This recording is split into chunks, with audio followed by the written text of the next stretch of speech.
UP के आगरा में एक मकान की छत गिरने से 12 लोग घायल हो गए, जबकि 2 लोगों की मौत की खबर है। बताया गया कि यह हादसा उस वक्त हुआ जब इस मकान में बर्थडे पार्टी चल रही थी, जिसमें शामिल लोग मलबे में दबने से घायल हो गए, जिन्हें फौरन वहां मौजूद कुछ लोगों ने अपने कंधों पर लादकर एम्बुलेंस तक पहुंचाया। इस हादसे के बाद की जो तस्वीरें सामने आई, उसमें एक आदमी मकान के अंदर मौजूद मलबे में दबे लोगों की तलाश करता दिखाई दिया, जबकि राहत के काम में जुटे पुलिस वालों को अंधेरे की वजह से काफी परेशानी का सामना करना पड़ा।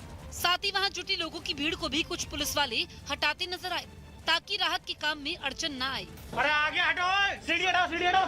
बताया गया कि मकान की छत कमजोर होने की वजह से यह हादसा हुआ, जिसकी चपेट में आए लोगों को शहर के अलग अलग अस्पतालों में इलाज के लिए भर्ती करवाया गया। प्राप्त सूचना के अनुसार लगभग 15 लोग हैं जो कि घायल हैं। अलग अलग हॉस्पिटल में उनका इलाज चल रहा है। इस हादसे के बाद डीएम समेत पुलिस के बड़े अफसर भी वहां पहुंचे और उन्होंने हादसे की पूरी जानकारी ली। उत्तराखंड के चंपावत टनकपुर हाईवे से एक डरा देने वाला वीडियो सामने आया, जहां पहाड़ का बड़ा सा हिस्सा टूटकर सड़क पर गिर गया। इससे पहले वहां पहाड़ से छोटे छोटे पत्थरों को गिरता देख कई गाड़ियां थोड़ी दूरी पर रुक गई और फिर अचानक पहाड़ से भारी तादाद में मलबा गिरना शुरू हो गया। दूर से देखकर ऐसा लगा जैसे पूरा पहाड़ ही टूटकर नीचे गिर पड़ेगा। जो लोग घटना वाली जगह के पास खड़े थे वो भी अपनी जान बचाकर वहां से पीछे की तरफ भाग गए। पूरा पहाड़ आ गया भाई, हट जाओ। करीब 2 मिनट तक पहाड़ से मलबा गिरता रहा और अपने साथ कई पेड़ों को भी तोड़ कर ले गया। संभवतः अभी उम्मीद है कि उसमें 48 घंटे लग सकते हैं, 2 दिन कम से कम लग सकते हैं उसको क्लियर करने में। इस घटना की वजह से चंपावत टनकपुर हाईवे पूरी तरह बंद हो गया। यूपी के बदायूं से हैरान करने वाला वीडियो सामने आया। वहां मामूली कहासुनी के बाद एक ढाबे के मालिक से मारपीट का आरोप 3 लोगों पर लगा। ये घटना 2 दिन पहले की बताई गई, जिसका वीडियो अब सामने आया, जिसमें कुछ लोग बरेली मथुरा हाईवे पर मौजूद एक ढाबे में तोड़फोड़ करते नजर आए। ये देख एक महिला पुलिस वालों को बुलाने के लिए आवाज लगाती वीडियो में सुनाई दी। पुलिस वाले का नंबर मिला जल्दी, 1272। इसके बाद भी इन लोगों ने ढाबे में तोड़फोड़ जारी रखी। बताया गया कि ढाबे पर खाना खाने पहुंचे कुछ लड़कों की ढाबे के मालिक से किसी बात पर कहासुनी हो गई। इसके बाद इन लड़कों ने अपने कुछ और साथियों को वहां बुला लिया और तोड़फोड़ शुरू कर दी। ये पूरी घटना ढाबे पर लगे सीसीटीवी में भी रिकॉर्ड हो गई। आरोप है कि इन लोगों ने ढाबे के मालिक से भी मारपीट की, जिनकी शिकायत पर पुलिस ने 3 लोगों के खिलाफ मुकदमा दर्ज कर लिया। मध्य प्रदेश के इंदौर में एक युवक से मारपीट का वीडियो वायरल होने के बाद हंगामा हो गया, जिसके बाद पुलिस ने इस मामले में 25 लोगों पर एफआईआर दर्ज की और 3 आरोपियों को गिरफ्तार किया।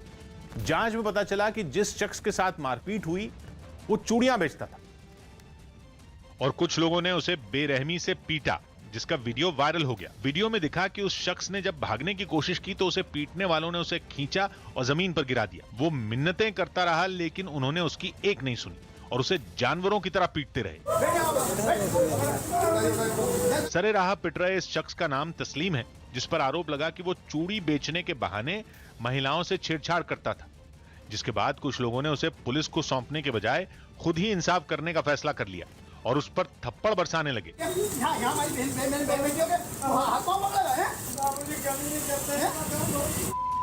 उसने हाथ जोड़े, अपनी सफाई दी, लेकिन ऐसा लगा कि उसकी ये बातें उसे पीटने वालों को सुनाई ही नहीं दी। एक शख्स ने तो अपने हाथ से उसकी गर्दन तक जकड़ ली, जबकि दूसरा शख्स उसे कानूनी दांवपेच में फंसाने की धमकी देने लगा।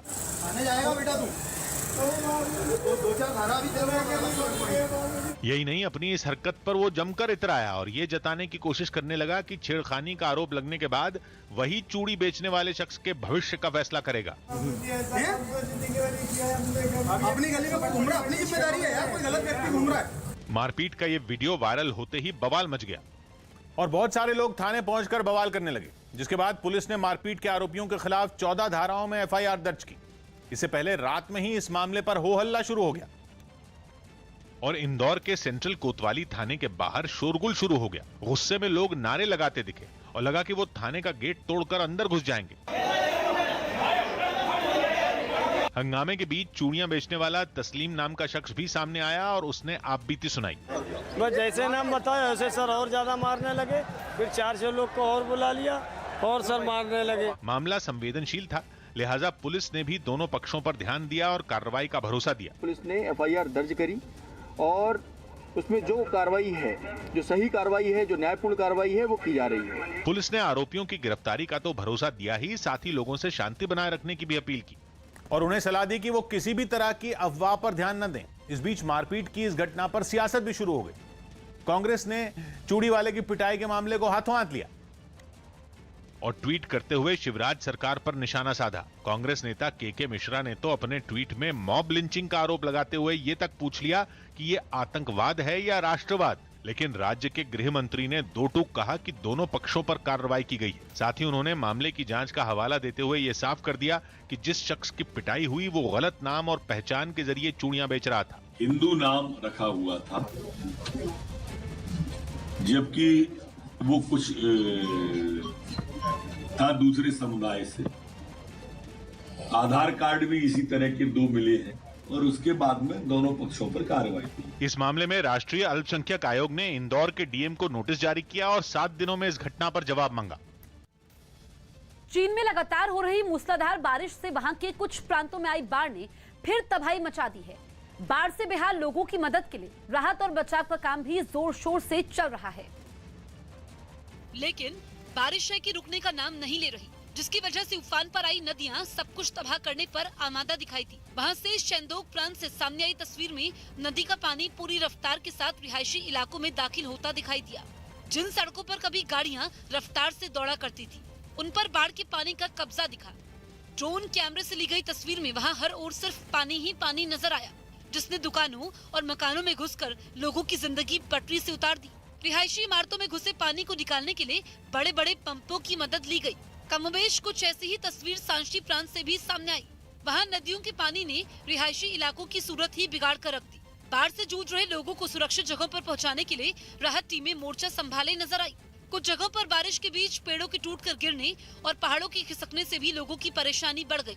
बाढ़ के पानी के साथ आए मलबे को हटाने के लिए खुदाई करने वाली मशीनों को लगाया गया, ताकि बाढ़ के पानी को निकालने का रास्ता मिल सके।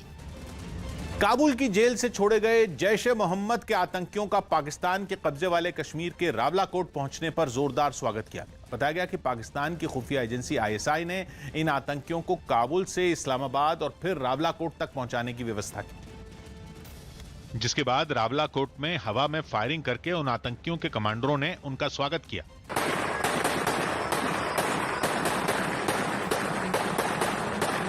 काबुल की जेल से छूटकर आने के बाद जैश-ए-मोहम्मद के दूसरे आतंकी उनसे गले भी मिले। यही नहीं, 2 व्हीलर और गाड़ियों में सवार इन आतंकियों ने इस खुशी में रैली भी निकाली। मध्य प्रदेश के आगर मालवा में बैजनाथ की शाही सवारी निकालने की मांग कर रहे लोगों पर पुलिस ने लाठीचार्ज कर दिया।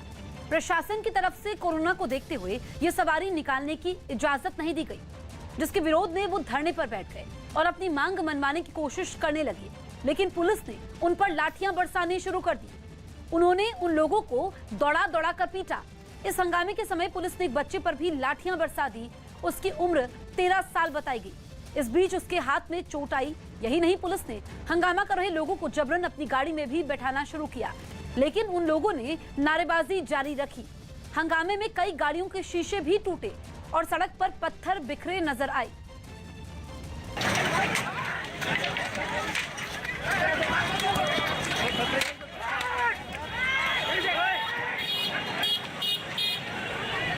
जम्मू में अंतर्राष्ट्रीय सीमा पर एक बार फिर पाकिस्तानी ड्रोन की घुसपैठ की खबर सामने आई। न्यूज 18 के पवन शर्मा की रिपोर्ट है कि इस बार जम्मू के अरनिया सेक्टर में पाकिस्तान की तरफ से एक ड्रोन ने घुसपैठ की। ये ड्रोन सुबह करीब 6 बजे भारतीय सीमा में दाखिल हुआ और वहां बनी बीएसएफ की पोस्ट के ऊपर तक पहुंच गया।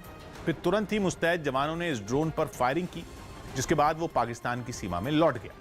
ड्रोन के जाने के बाद इलाके में बड़े पैमाने पर तलाशी अभियान चलाया गया, क्योंकि पिछली कुछ घटनाओं में पाकिस्तान की तरफ से आए ड्रोन से हथियार और ड्रग्स की खेप भारतीय सीमा में गिराई गई थी।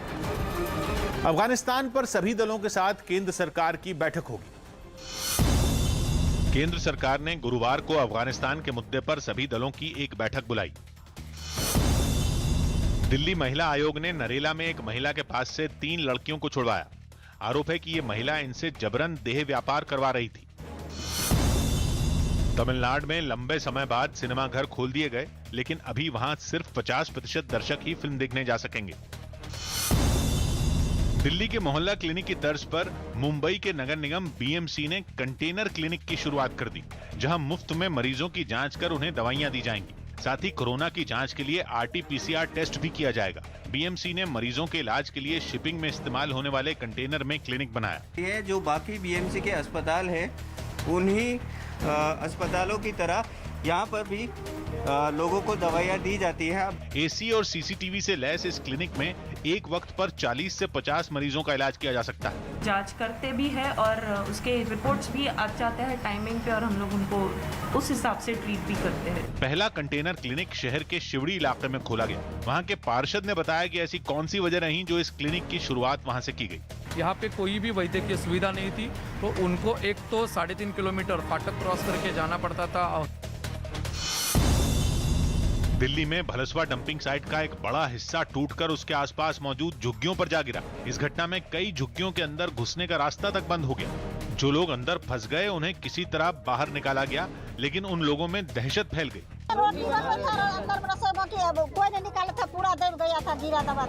इस घटना की जानकारी मिलने के बाद इलाके के निगम पार्षद वहां पहुंचे और भरोसा दिया कि वो इसका हमेशा के लिए समाधान निकालने की कोशिश करेंगे। सिटी के सारे आला अधिकारी यहाँ पहुँचे हुए हैं और मेरा प्रयास होगा इसका परमानेंट निदान हो।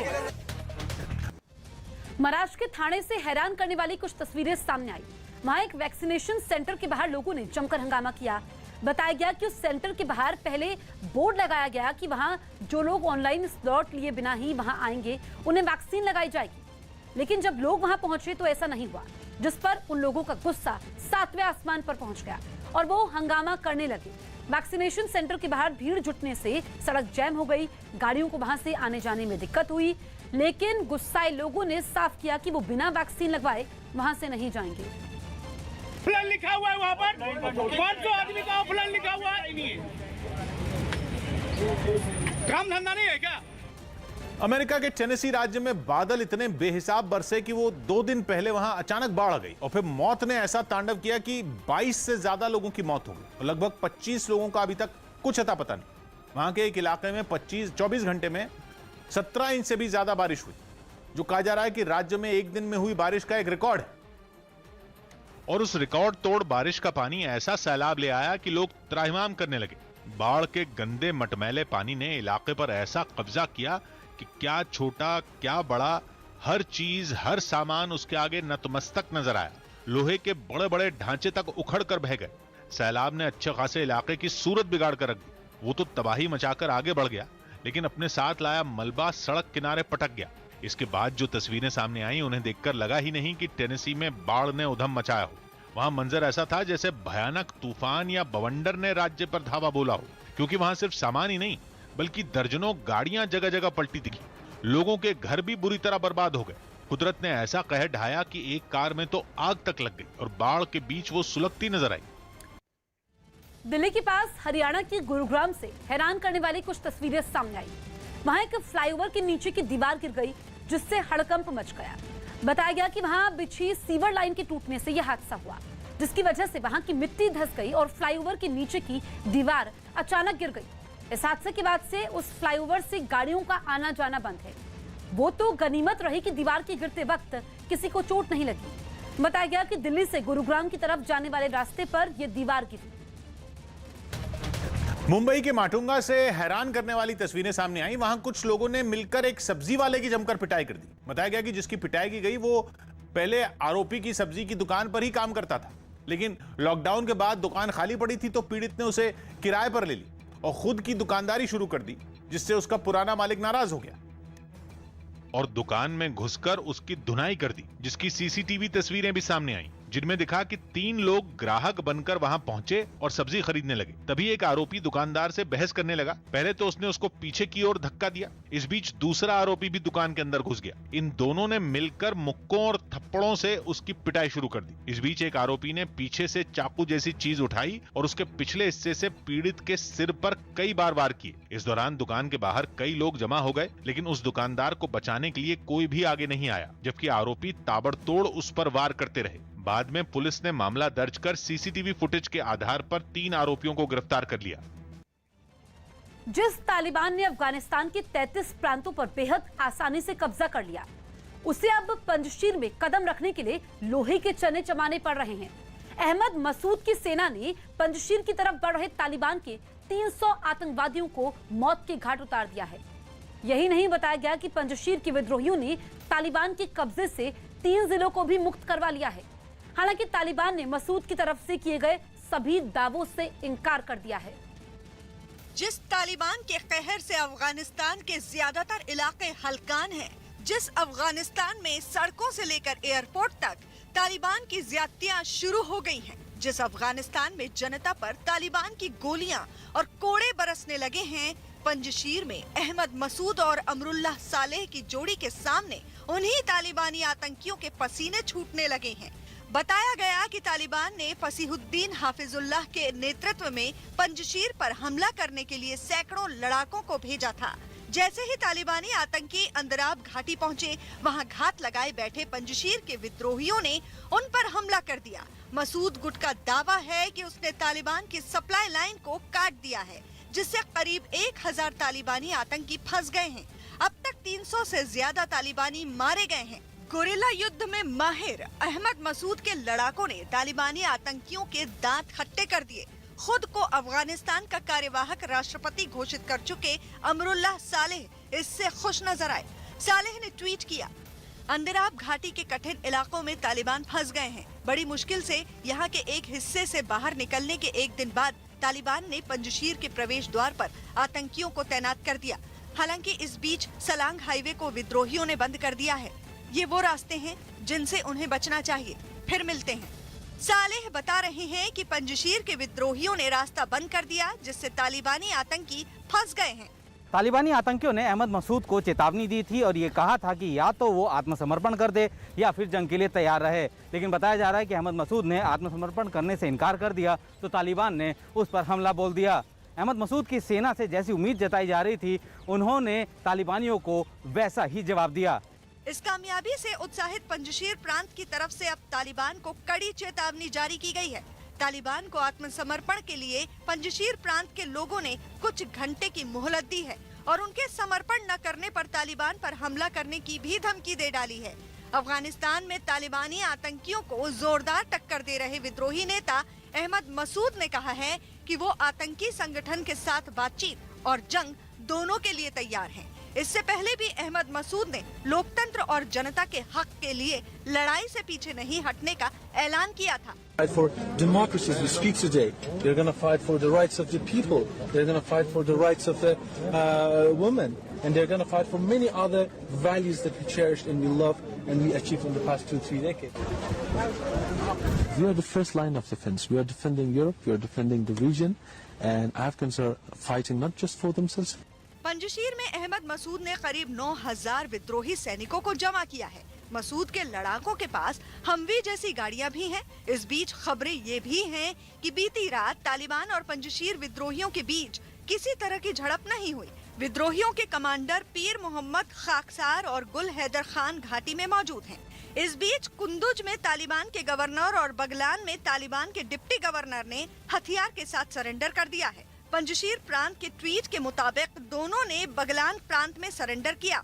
बानो के पूर्व पुलिस प्रमुख अब्दुल्ला ने कहा कि ऊपर वाले और मुजाहिदीन के समर्थन से उन्होंने तालिबान के कब्जे से 3 जिलों को मुक्त करा लिया है। तालिबान की बढ़ती ताकत के बीच पंजशीर घाटी से आ रही ये खबरें विद्रोहियों और मसूद सालेह समर्थकों का उत्साह बढ़ाने वाली हैं। पंजशीर के लड़ाकों ने उत्साहित होकर एक ट्वीट भी किया है, जिसमें तालिबान से आजादी का संकल्प तो है ही, साथ ही दुनिया के लोगों से उन्हें जवाब में कमेंट कर समर्थन जताने की अपील की गई है, जिसमें जगह और वक्त का भी जिक्र हो, ताकि ये पता चल सके कि कौन कहां से उनके साथ खड़ा है। यही नहीं, टैंकों और अहमद मसूद की तस्वीरों के साथ लड़ाकों की तस्वीरें फिर से इतिहास बनाने के संकल्प के साथ ट्वीट की जा रही हैं। किसी भी सूरत में वो तालिबान के सामने झुकने वाले नहीं।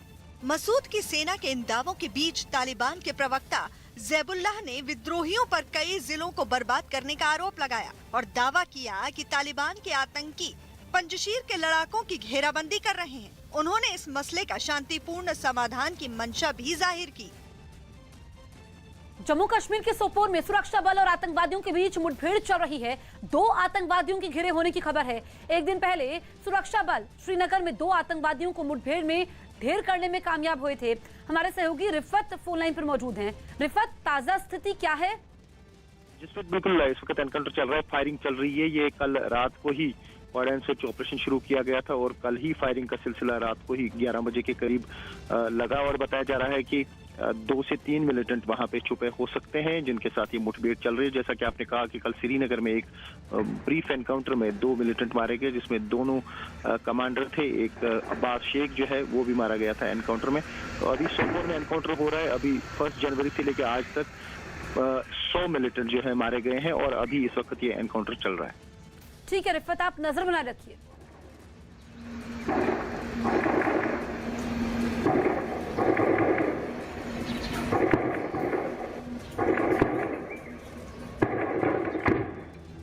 नौ दिन पहले खतरनाक भूकंप झेलने वाले कैरिबियाई देश हैती में मरने वालों की संख्या 2200 के पार जा चुकी है, लेकिन आपदा में जो जिंदा बच गए वो धीमे राहत अभियान की वजह से तिल तिल कर मरने को मजबूर है। भूख और बेबसी बला बनकर ऐसे सिर पर मंडरा रही हैं कि लोग राहत सामग्री पाने के लिए एक दूसरे के खून के प्यासे बन गए।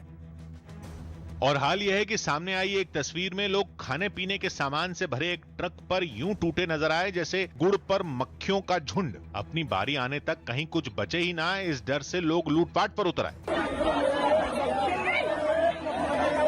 कुछ ट्रक पर चढ़ गए तो कुछ ट्रक के अंदर घुस गए और सामान लेकर भाग निकले। लेकिन जिनके हाथ राहत सामग्री लगी भी, उन्हें भी वो नसीब थोड़ी ही हुई। बाकी लोग उनकी जान के दुश्मन बन गए। बल्कि एक आदमी ने तो सामान छीनने के लिए चाकू तक निकाल लिया। ऐसे मारा मारी देखकर ड्राइवर ने ट्रक भगा दिया, लेकिन लोगों ने उसके पीछे भी दौड़ लगा दी। मजबूरी में पुलिस को डंडा चलाना पड़ा। हालांकि भूकंप पीड़ितों ने पुलिस पर ही गंभीर आरोप लगाए।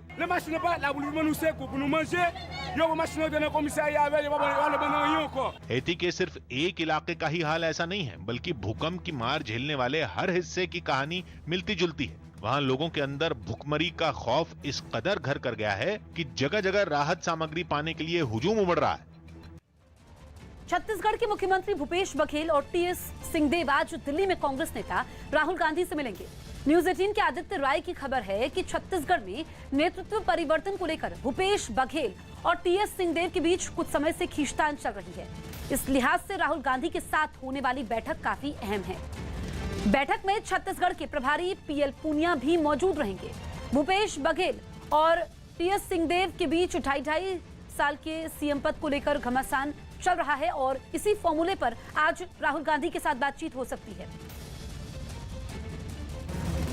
अफगानिस्तान में अपना आतंक राज कायम कर चुके तालिबान ने अब अमेरिका को ही धमकी दे डाली। न्यूज 18 के नीरज कुमार की रिपोर्ट है कि तालिबान ने चेतावनी दी कि अमेरिका अगर अपने सैनिकों को निकालने में देरी करेगा तो इसके गंभीर नतीजे उसे भुगतने होंगे। तालिबान के प्रवक्ता सोहेल शाहीन ने स्काई न्यूज को दिए इंटरव्यू में कहा कि अगर अमेरिका और यूके ने लोगों को काबुल से निकालने के नाम पर और समय मांगा तो उनका जवाब नहीं होगा, और तब भी वो नहीं माने तो उन दोनों मुल्कों को अंजाम भुगतने के लिए तैयार रहना होगा। अमेरिका ने अफगानिस्तान से सैनिकों की वापसी के लिए 31 अगस्त की समय सीमा तय की है। चोट की वजह से इंग्लैंड के गेंदबाज मार्क वुड तीसरा टेस्ट मैच नहीं खेलेंगे। भारत के साथ होने वाले तीसरे टेस्ट मैच से पहले इंग्लैंड टीम को एक और बड़ा झटका लगा। इंग्लैंड के तेज गेंदबाज मार्क वुड इस टेस्ट से बाहर हो गए। उन्हें दूसरे मैच में फील्डिंग के दौरान चोट लग गई थी। टोक्यो ओलंपिक्स में सिल्वर मेडल जीतने वाले पहलवान रवि दहिया ने जम्मू में वैष्णो देवी मंदिर के दर्शन किए। इसके अलावा उन्होंने वहां मेंटर रहे विक्रांत महाजन से भी मुलाकात की और उनका शुक्रिया अदा किया। मोटिवेशन की बहुत ज्यादा जरूरत होती है। मैं तो ये चाहूंगा कि एक सबके लिए कोई ना कोई जरूर हो। दिल्ली पुलिस ने ड्रग्स की तस्करी के आरोप में 3 लोगों को गिरफ्तार कर लिया। साथ ही इनके पास से 5.5 करोड़ रुपए का नशीला पदार्थ भी बरामद करने का दावा किया। उत्तराखंड में 5 दिनों के विधानसभा सत्र की शुरुआत हो गई। पहले दिन सीएम पुष्कर सिंह धामी समेत कई विधायक विधानसभा में मौजूद रहे। बिहार के गोपालपुर से जेडीयू विधायक गोपाल मंडल ने डिप्टी सीएम तारकिशोर प्रसाद पर गंभीर आरोप लगाए। गोपाल मंडल ने डिप्टी सीएम पर अवैध वसूली करने का आरोप लगाते हुए उनके खिलाफ जांच की मांग की। तहसीलदारी करने का काम है। तहसीलदार है बाजार में बैठ के बढ़िया है, उप मुख्यमंत्री जी। तारकिशोर प्रसाद बीजेपी के कोटे से डिप्टी सीएम बनाए गए हैं, इसलिए गोपाल मंडल के आरोपों का जवाब देने के लिए बिहार बीजेपी के प्रदेश अध्यक्ष संजय जायसवाल सामने आए। इस तरह से पार्टियों के बीच वैमनस्य जो फैला रहे हैं, उनके प्रति जो हमने टुन्ना पांडे जी के साथ किया था, वह कार्रवाई हम भी जदयू से उम्मीद करते हैं। लालू प्रसाद के दोनों बेटे सियासी वर्चस्व को लेकर आमने सामने आ गए हैं। लालू के बड़े बेटे तेज प्रताप यादव ने रामधारी सिंह दिनकर की एक कविता के जरिए पार्टी में अपनी हिस्सेदारी मांगी है, तो वहीं तेजस्वी ने अपने भाई के राजनीतिक हक वाले सवाल पर खास अंदाज में इशारा किया। दो न्याय अगर तो आधा दो, पर इसमें भी यदि बाधा हो तो दे दो केवल 5 ग्राम। रखो अपनी धरती तमाम, हम वहीं खुशी से खाएंगे, परिजन पर असीना उठाएंगे। दुर्योधन वो भी दे न सका, आशीष समाज की ले न सका। उल्टे हरि को बांधने चला, जो था असाध्य साधने चला। जब नाश मनुज पर छाता है, पहले विवेक मर जाता है। लालू परिवार में सियासी विरासत को लेकर महाभारत का नया अध्याय शुरू हुआ तो बड़े बेटे तेज प्रताप यादव ने राष्ट्र कवि दिनकर की कविता रश्मि रथी का एक हिस्सा सोशल मीडिया पर डाल दिया। इसे सोशल मीडिया के जिस पेज पर डाला गया है उसका नाम है सेकंड लालू तेज प्रताप यादव। कविता के इस हिस्से से साफ है कि पार्टी के अंदर पद और रुतबे को लेकर जबरदस्त घमासान मचा है। अपने करीबी आकाश यादव को छात्र आरजेडी के पद से हटाए जाने के बाद तेज प्रताप यादव ने पार्टी अध्यक्ष जगदानंद सिंह और छोटे भाई तेजस्वी यादव के सलाहकार संजय यादव पर सीधा हल्ला बोल दिया। बताया गया कि तेज प्रताप के निशाने पर तेजस्वी भी हैं। तेजस्वी के बयान को कई लोग पार्टी अनुशासन का उल्लंघन बताने लगे तो न्यूज़ 18 ने यही सवाल तेजस्वी से पूछ लिया। कोई भी इंस्टीट्यूशन, किसी भी दल में कम से कम अनुशासन ये सब तो होना ही चाहिए, लेकिन ये पार्टी के लोग देखेंगे ना कि भाई क्या है नहीं है, वो सब देख। जगदानंद सिंह का सम्मान रहेगा पार्टी में। जगदानंद सिंह हो गया, बात हो गया जी। जगदानंद सिंह का सम्मान, सब लोग सम्मानित हैं। तेजस्वी का अंदाज भले ही सवाल टालने वाला लगे, लेकिन उन्होंने जो कुछ कहा उससे तेज प्रताप यादव के खिलाफ अनुशासन की तलवार लटकती महसूस की जाने लगी। दरअसल अपने करीबी के छात्र संगठन अध्यक्ष पद से हटाए जाने के बाद तेज प्रताप यादव ने जगदानंद सिंह पर तानाशाह की तरह काम करने और पार्टी संविधान से अलग हटकर काम करने का आरोप लगाया।